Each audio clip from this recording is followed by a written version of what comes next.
The silence in that small-town bar broke like glass when the first scream cut the air. Until that moment, it had been an ordinary evening.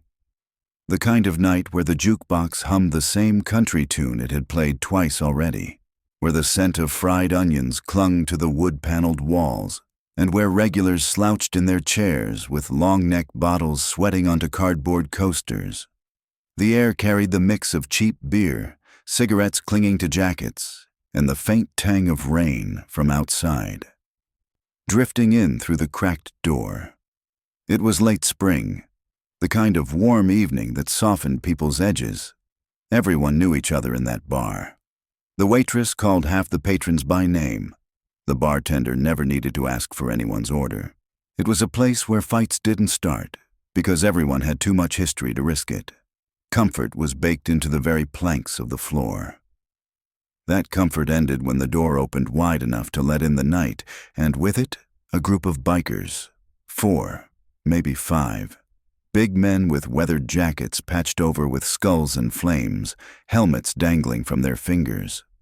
They brought with them not just noise, but weight, the kind that changes how a room breathes.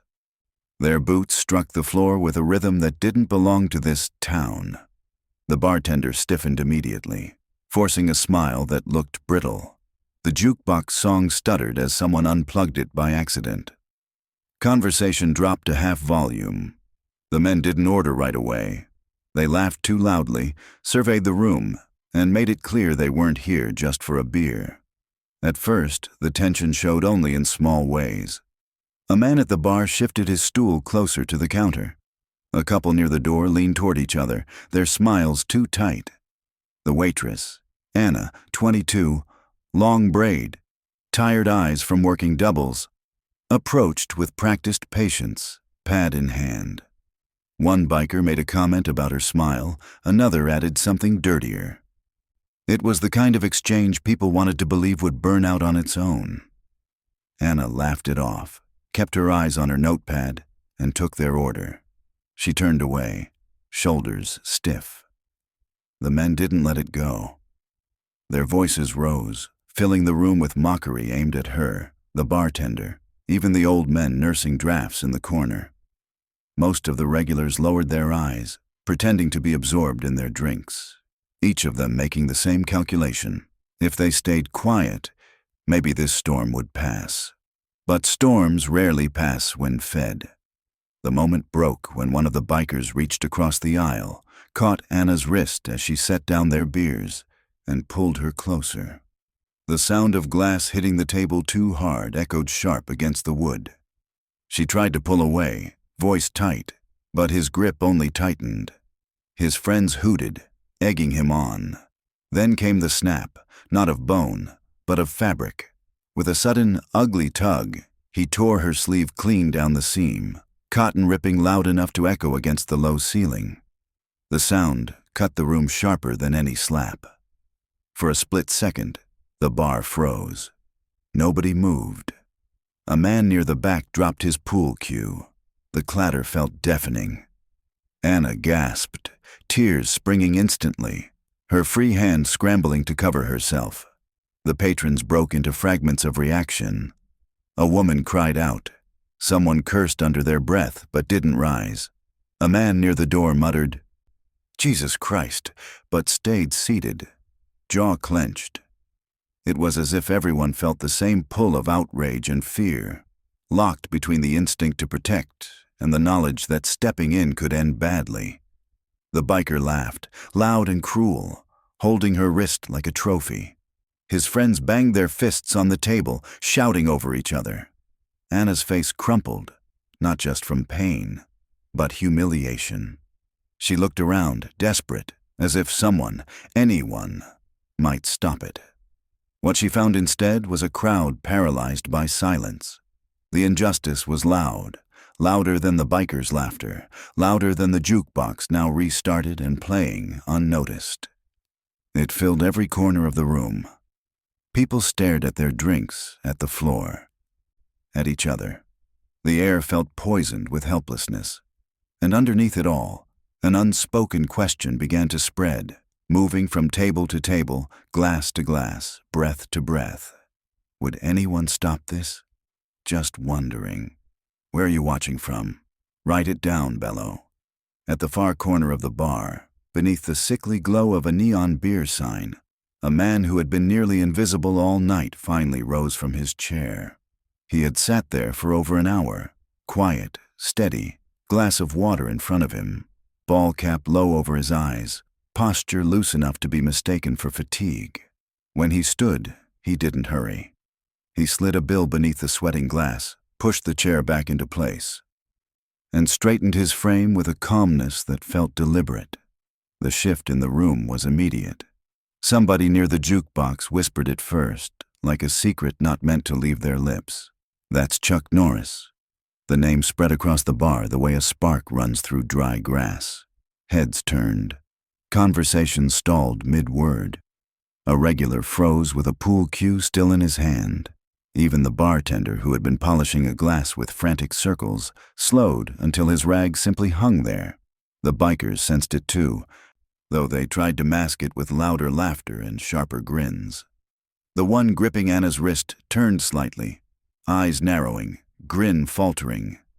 He didn't loosen his grip, at least not yet, but the weight of the moment pressed against him, making the act look smaller than it had seconds before. Chuck stepped forward, moving with the kind of pace that refused drama. His boots struck the wooden floor softly, rhythm even, posture upright. He wasn't posturing. He wasn't marching in like a savior. It was the opposite, an arrival so plain, so unforced, that it unsettled the men who thrived on noise. He reached Anna first. His presence alone shifted her breathing, slowed the stutter in her chest. He looked at her, not the biker, his gaze assessing whether she was standing by her own choice or held upright by fear. His hand rose slowly, palm open, nothing threatening in it. Her eyes welled but steadied. For the first time since the sleeve had torn, she looked like she might breathe again. The biker tried to salvage control. He tugged her wrist higher, turned back toward his friends, and said loud enough for everyone, "What now, cowboy? Gonna order me a sarsaparilla?" His friends barked obedient laughs, too sharp, too quick, but they died in the air. Chuck's words weren't for him. He leaned slightly to Anna. "You're safe now." Quiet, barely above the hum of a fridge motor. She nodded, and at that subtle nod, his fingers touched the crook of the biker's hand, just enough to suggest release. To everyone's astonishment, the biker's grip slackened without protest. Chuck didn't yank her free. He helped her pull back on her own, giving her agency instead of spectacle. The bartender half raised a hand, ready to intervene, then froze when Chuck's glance told him, without speaking, that the moment had its own rules. Anna backed toward the kitchen door, clutching her torn sleeve. Chuck shifted half a step, angling his shoulder so she had cover without feeling exposed. "Go on," he said. Not a command, but permission.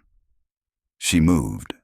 The crowd parted instinctively, like a tide opening for her. The swinging door flapped shut behind her, leaving a silence that suddenly belonged to him. Now the room had no distractions. The biker who had grabbed her rolled his neck and forced a smirk. But his eyes betrayed nerves, a flicker of awareness he couldn't mask. He stepped into Chuck's space, trying to reclaim ground with presence alone. "You scare easy crowds," he barked, "but this ain't Hollywood." His hand came up and pressed flat against Chuck's chest. Chuck didn't flinch. He didn't slap it away. He simply looked at the hand, then at the man. "Take it back," he said. His tone was steady, almost conversational. "With respect." The word landed heavier than a fist. A woman near the bar gasped softly. One of the bikers muttered something but didn't laugh. The room felt the weight of the demand, not a threat, not a plea. A rule. "Respect?" the biker sneered, trying to puff himself back up. "Respect this." He shoved harder. Chuck's movement was surgical. 2 fingers hooked the man's thumb. A turn so subtle the shoulder rolled forward before the mind caught up. The biker's hand peeled off his chest like a glove sliding loose. Chuck didn't twist harder, didn't escalate. He simply returned the hand, intact, leaving the man staring at his own palm as though it had betrayed him. The crowd sucked in air. Someone at the pool table muttered, "Jesus," under his breath. Another biker stood from the booth now, younger, tattoos winding up his forearms, jaw tight with drink. He pointed at Chuck like a prosecutor. "You think you're some kind of legend?" His laugh was hollow, like glass against stone. "This is a bar, not a dojo." Chuck allowed himself the faintest shift of expression. A smile, but stripped of humor. "Bars still have rules," he replied. "Same as anywhere else. You don't put hands on people who didn't ask for it." The sentence traveled through the crowd like a dropped stone into water. Some nodded instinctively. Others stiffened, as though choosing sides against their own conscience. The younger biker stepped closer, posture sharp, looking for escalation. The first one, recovering from humiliation, tried to join him, voice raised. "You got a problem with us, old man?" Chuck's reply was direct, calm, almost surgical. "No, I have a problem with what you did." His gaze flicked briefly to the kitchen door where Anna had disappeared. "You can fix part of it. Start with an apology." The word apology sucked the air from the room. Heads turned, eyes wide. It was an unfamiliar demand in a place where apologies were rare currency. A ripple moved through the crowd. Not applause, not boos. Just the collective awareness that something had shifted. The younger biker laughed too loudly, trying to crush the moment. "How about I teach you some manners instead?" He stepped right into Chuck's space, shoulders squared, breath thick with whiskey.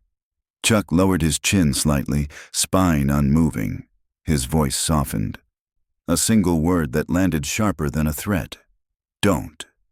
The bar fell still. Bottles stopped clinking. The jukebox blinked quietly in the corner. The only sound was the younger biker's boots scuffing the floor as he leaned forward. And then, he shoved. The crowd leaned in, hearts thudding, knowing the balance of the night was about to tip, either toward violence or toward something none of them had ever seen before. The shove landed flat on Chuck's chest, a gesture more about spectacle than damage. The biker leaned in with his weight, hoping the force of it would bend the older man back, reclaim control of the room. The bottles on the bar rattled.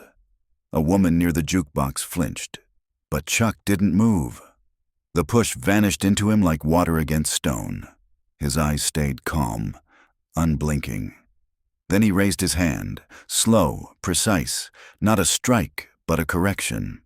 2 fingers pressed against the biker's wrist. His thumb angled a joint the wrong way, and the man's arm peeled back as if disobeying its owner. A small circle, almost invisible, shifted the balance. The biker's stance collapsed. He stumbled, caught air, then crashed against a chair. A bottle toppled and rolled, hissing foam across the table. The sound that followed wasn't applause. It was silence, heavy, raw, the kind of silence that belongs in places where something irreversible has just happened. Chuck didn't advance. He stayed rooted, hands low, posture even. His eyes left the man on the floor and found the kitchen door. Through the round window, Anna's outline was visible, clutching her sleeve, a co-worker's arm wrapped around her shoulders. When she saw him look, her chin lifted just enough to be seen. Chuck gave the smallest nod. Acknowledgement without show. The biker scrambled up, face flushed, teeth clenched, breath ragged. He glared, searching for a line to recover his pride. But none came. His friends shifted uneasily in their seats. One half stood, then sank back. Another muttered something no one heard. The youngest, ink spiraling down his arm, kept bouncing his leg, his body coiled tight. "Sit down," Chuck said evenly. No growl, no volume, just fact. The biker barked out a laugh that fooled no one. "Make me." His voice cracked, a little too high. He tried to square his shoulders again, but the swagger was gone. Chuck's gaze didn't waver. Don't compound it." The words landed like stone. For a moment, the biker looked as if he might listen, but pride pulled him forward. He lunged, half punch, half grab, angry more than skilled. It ended in a blink. Chuck slid his hips, redirected with one hand at the elbow, the other behind the neck, and turned the man's own momentum into collapse. The biker's boots crossed clumsily. His knee hit the floorboards with a crack. He caught himself with a slap that echoed through the room. The move was clean, efficient, unshowy. The crowd let out a collective, "Oh," not surprise exactly, more recognition, like seeing the answer to a problem that had been in front of them all along. The younger, tattooed biker couldn't stay seated. He tripped. He shouted too loudly, scrambling for his friend's dignity. Then he shoved his table back and stepped forward, jaw clenched, movements jittery from adrenaline and alcohol. "Try that on me." Chuck didn't bite. He shifted slightly, body angled so the aisle to the kitchen stayed shielded. His eyes flicked once at the first man, still kneeling. "Sit down," he repeated, calm, insistent. But the younger one rushed him. This time Chuck met him earlier.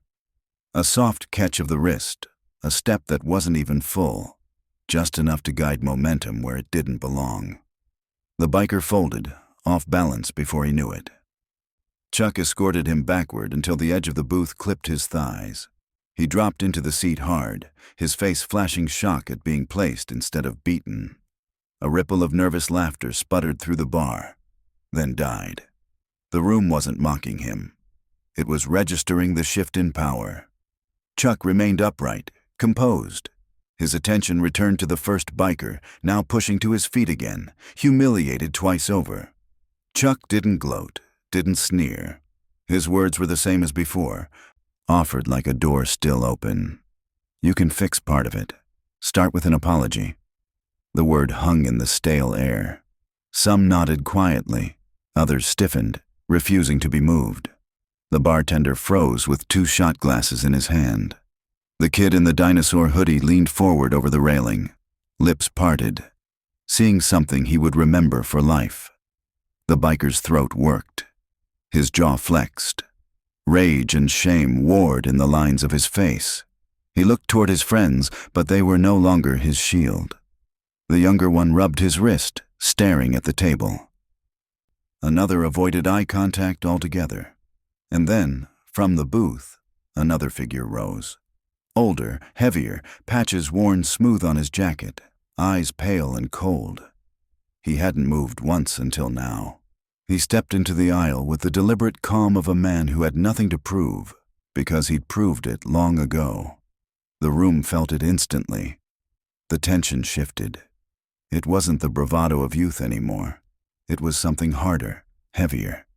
The kind of presence that meant the story wasn't finished. Chuck's shoulders lowered just slightly, as if he'd measured the new weight already. He faced the bigger man, steady as ever. And the crowd leaned forward, breath caught, knowing the night had just turned toward something deeper, something no one could predict. The largest of them rose at last. He didn't rush. He unfolded from the booth like a shadow claiming space. The lamp above swung as his shoulder brushed it, scattering pale light across the bar. The room felt smaller with him standing. His jacket patched, his eyes washed out blue, cold and certain. He had the look of a man who'd put people down before and never paid for it. He walked forward, boots heavy on the boards, stopping so close the leather of his jacket creaked. Chuck could smell oil and smoke clinging to him. "You think that little stunt means anything?" the man said, voice low but wide enough for everyone to hear. "You think we're afraid of some washed-up movie, cowboy? Out here there are no cameras." The words seemed to push into every corner. The bartender froze with a towel still in his hand. At the kitchen window, Anna's face appeared, pale, her braid loose. One hand pressed to her torn sleeve. Around the room, people straightened without realizing it. It felt like a chessboard unmoved from collapse. Chuck didn't square up. He didn't change expression. If anything, there was a trace of fatigue in his eyes, like someone who had seen this mistake too many times. His hands remained low, palms open, body angled slightly between the biker and the door to the kitchen. The big man wanted noise. "Respect is what you take," he barked, and with a sudden jerk of his boot, he kicked a two-top onto its side. Glass exploded, silverware rang on the floor. A woman near the jukebox gasped.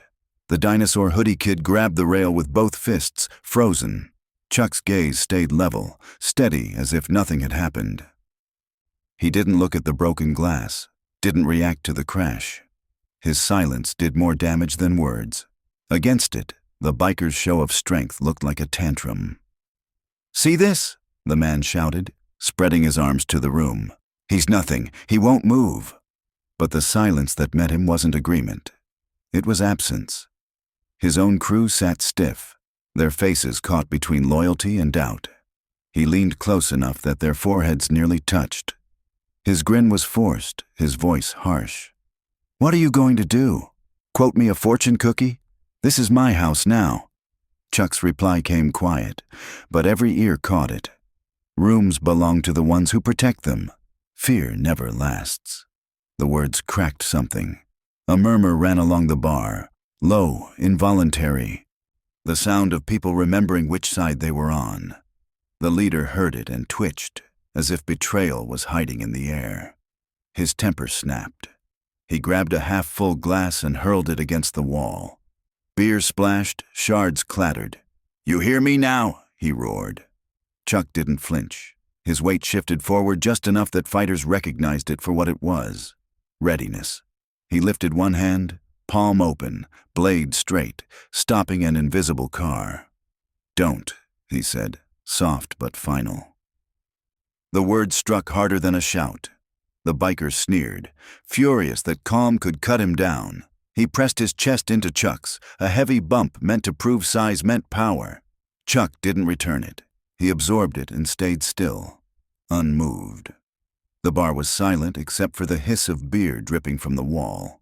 Outside, rain tapped on the awning, muffled but constant. Inside, people clenched their fists under tables, waiting for the break. "Look at me when I talk," the leader demanded. Chuck's eyes were already on him. The order shrank into something childish. Anna stood half-hidden behind the kitchen door. She had stopped shaking. Her fear had cooled into something harder, her gaze fixed on the two men. The biker drew back, rolling his shoulders. He needed to make the night his again. He took a step away, planting his boots like a sprinter, giving himself runway.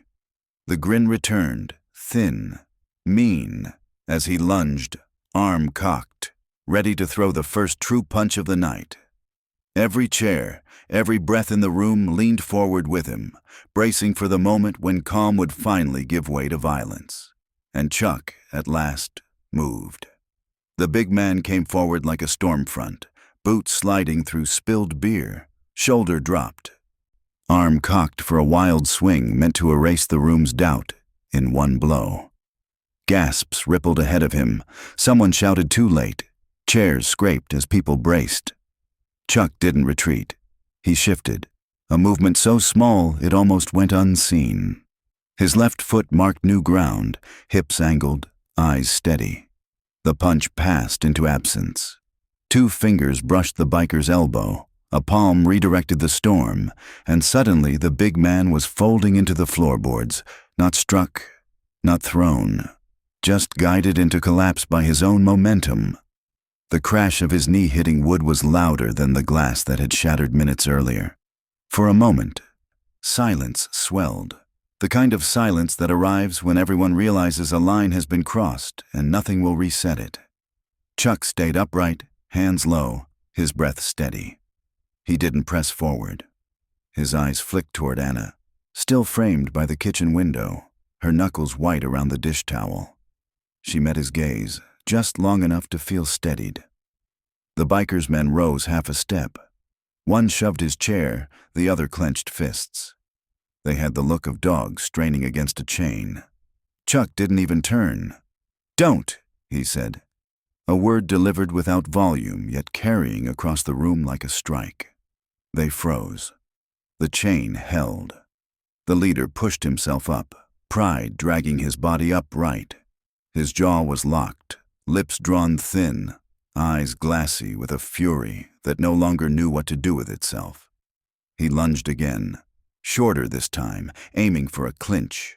Chuck moved like water poured into the cracks. A hand on the collarbone, another at the back of the neck, and the man's mass twisted sideways against its will. His feet tangled, his chest heaved.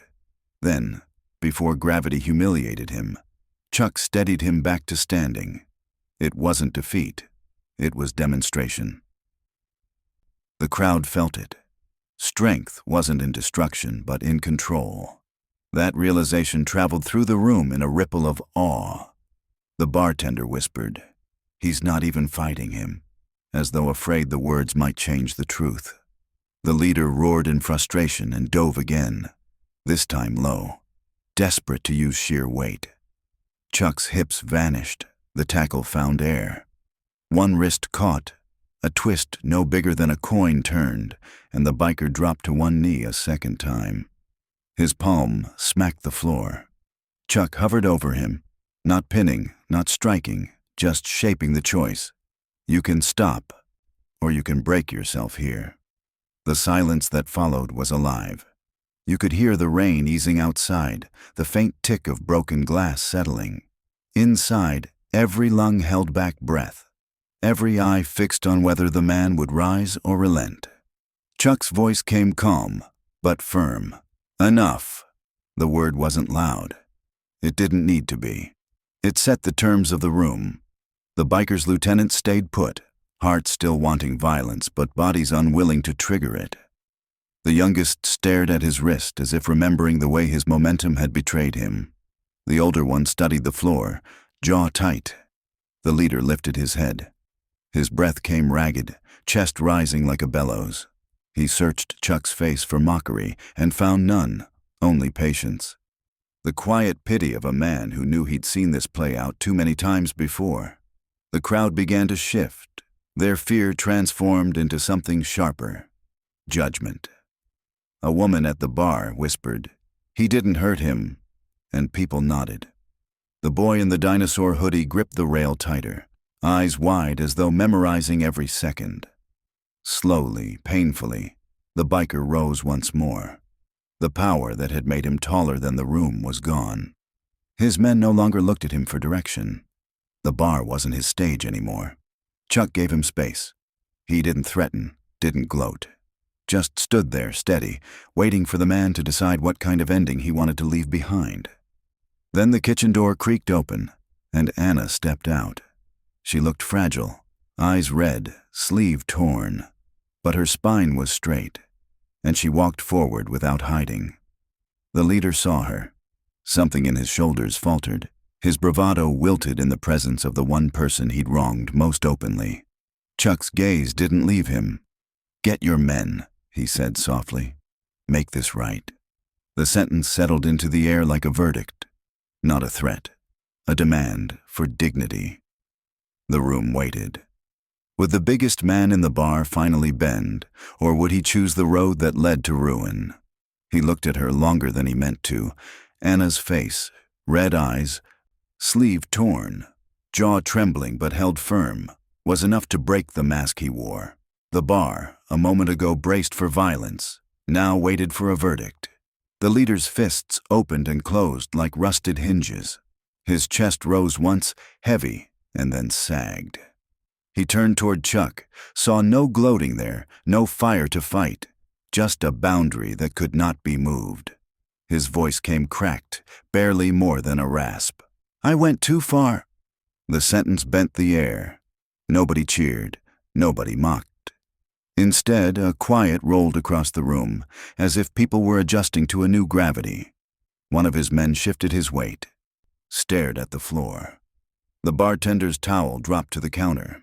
The boy in the dinosaur hoodie leaned forward, memorizing every detail with the intensity of someone who knew he'd tell it later.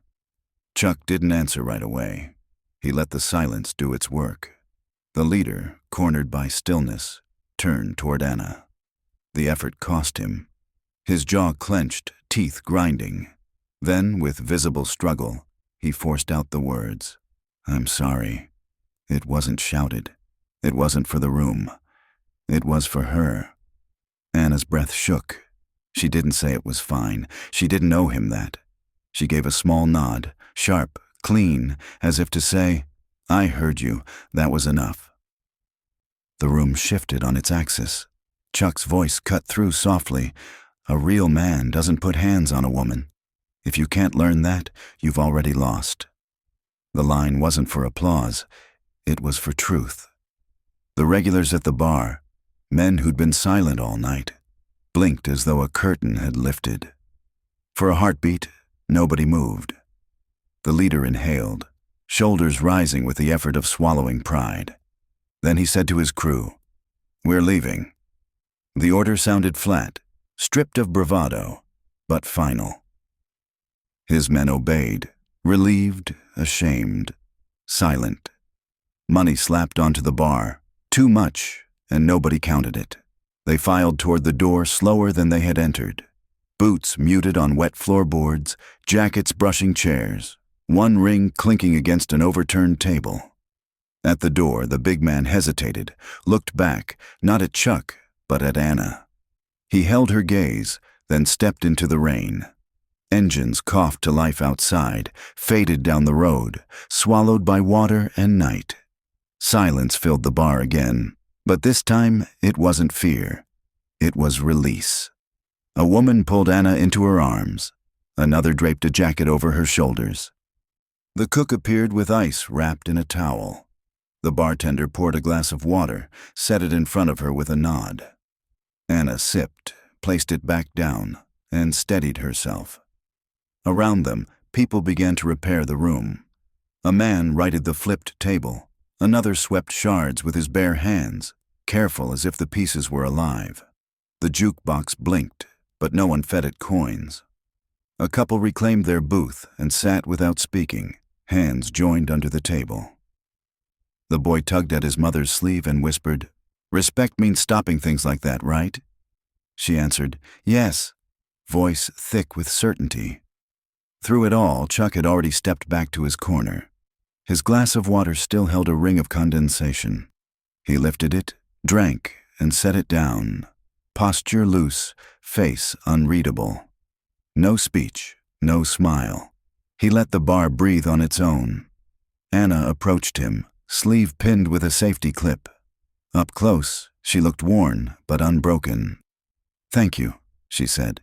The words carried no decoration, just truth. Chuck met her eyes, then glanced at her steady hand.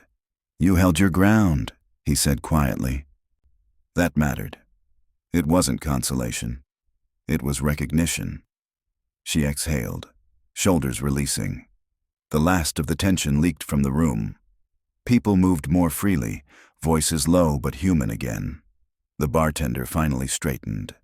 "We're closing early," he said, half to himself. Nobody argued.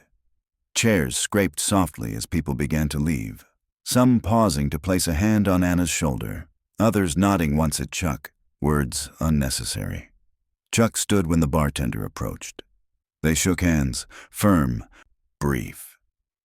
"Take care of your people," Chuck said. The bartender nodded, eyes wet. And then Chuck slipped out. The door closed behind him without anyone catching the exact moment. He left no engines, no spotlight, just rain tapping steady on the awning. The bar smelled of cleaner and beer, sharp with the fading tang of adrenaline. Later, the story would spread, bent and sharpened. Some would swear Chuck dropped a man with one punch. Others would say he never touched him at all. But the ones who were there would keep the truer memory. The crash of a table, the silence that followed, the choice made in front of everyone. And how? At the center of it, a quiet man reminded them that strength isn't in breaking, but in refusing to.